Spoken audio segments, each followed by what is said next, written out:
อนนี้ไอ้คนแปลวฟืนเนาะอยู่ให้อยู่ส่วนมาป้าปักไล่ๆโอ้บรรยากาศดีเนาะนี่ก็เป็นวิถีชีวิตชาวบ้านเนาะอยู่บ้านกระตังยาเมืองหุ่นแขวงกระดุมไสเนาะอยู่ภาคเหนือประเทศลาว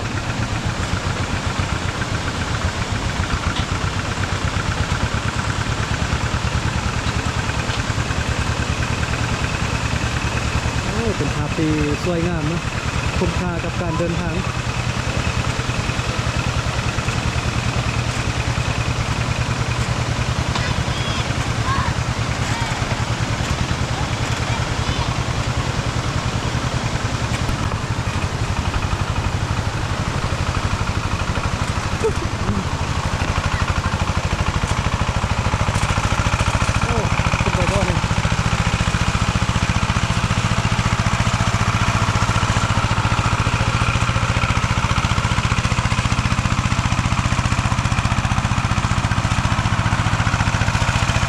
เป็นไดเซอร์เนาะ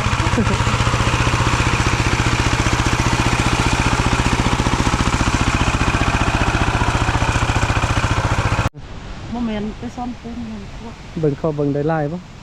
เพิ่นเอื้อยเพิ่นไปซ่อนเนาะไปซ่อนแต่ใดยังนี่ดิเป็นอีนกอีเนียวเนาะในกองบ่เห็นหมดนี่เป็นเครียดเนาะเครียดน้อย ไก่บ่บอลจะไปนี่มอเด้อเต้แท้มอยังมีคนไปไล่บ่บ่มีแล้วกลับเพื่อนแล้วเนาะโอ้ได้ปืนไล่เนาะ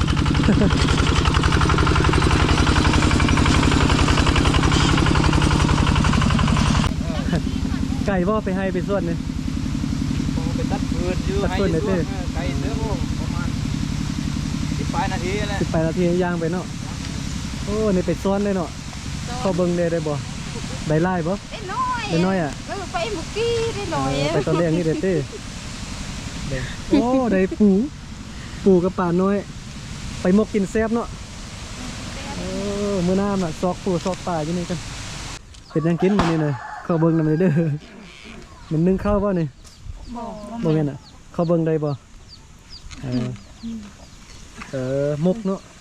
มกนูให้เนาะนูภาษาอันกะมุว่าจังได๋นี่กันนี่กันนี่ไปว่านูแต่ว่าบ่แม่นนูอยู่บ้านเนาะเป็นนูอยู่ให้ไปให้ไปส่วนได้มาแล้วก็มามกมาปิ้ง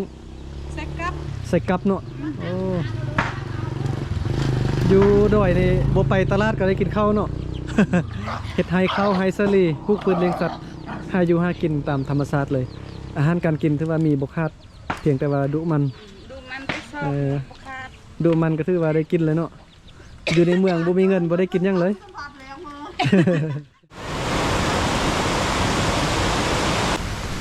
โอ้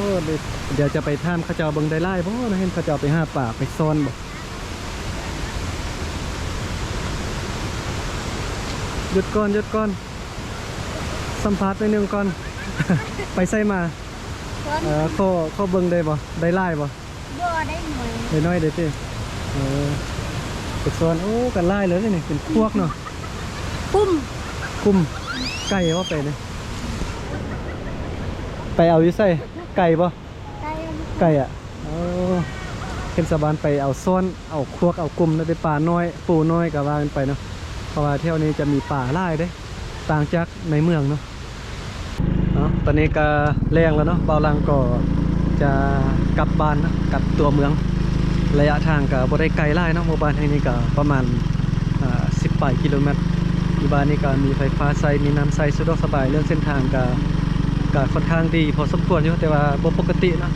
ยามฝนนี่ก็บ่ค่อยดีปานใดมาขจรลำบากเพราะว่ายามแล้งหรือว่าฤดูหนาวฝนบ่ตกมาได้สบายเนาะชาวบ้านอยู่นี่ส่วนหลายก็เป็นชนเผ่ากึมมุแล้วก็ชนเผ่ามง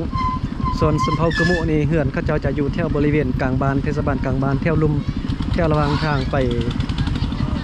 ตาดน้ำแห้งเนาะแต่ว่าชนเผ่ามงจะอยู่จอมดอยพุ่นมีรถซิ่งไล่นะรถซิ่งแบบนี้จะมีไล่เป็นพิเศษเลยเพราะว่าชาวบ้านอยู่นี่จะส่วนหลายจะเฮ็ดการเกษตรเฮ็ดไร่เฮ็ดสวนให้เขาเฮ็ดนาเฮ็ดสัตว์เลี้ยงแล้วก็เลี้ยงสัตว์เนาะหลายอย่างมีรายได้หลายเนาะบางเหือนแต่ละหลังเหือนในส่วนใหญ่ก็เป็นเหือนกอเหือนงามๆมันมีรถแท็กเตอร์มีรถไซนะ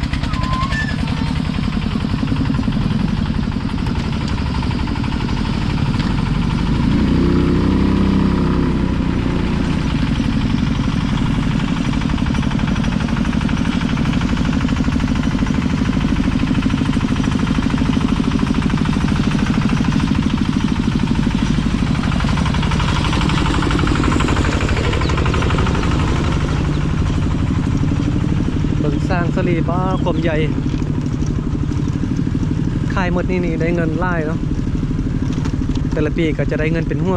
หลายขนาดพอเพียงแต่ว่าดุมันนั่นนะทางด้านนี้ก็จะมีโรงเรียนอยู่ทางด้านนี้ก็เป็นหมู่บ้านหนึ่งที่เริ่มพัฒนาแล้วก็เจริญหลายแล้วเพราะว่าต่อไปก็จะเป็นสถานที่ท่องเที่ยวเนาะเป็นหมู่บ้านที่มีสถานที่ท่องเที่ยวเพราะว่ามีน้ำตกตาดน้ำแหงคนอยู่ในเมืองส่วนใหญ่ก็นิยมกันมาเล่นเนาะน้ำตกตาดอยู่แถวบ้านนี่นะเพราะว่าอยู่บ่ไกลจากตัวเมืองนะ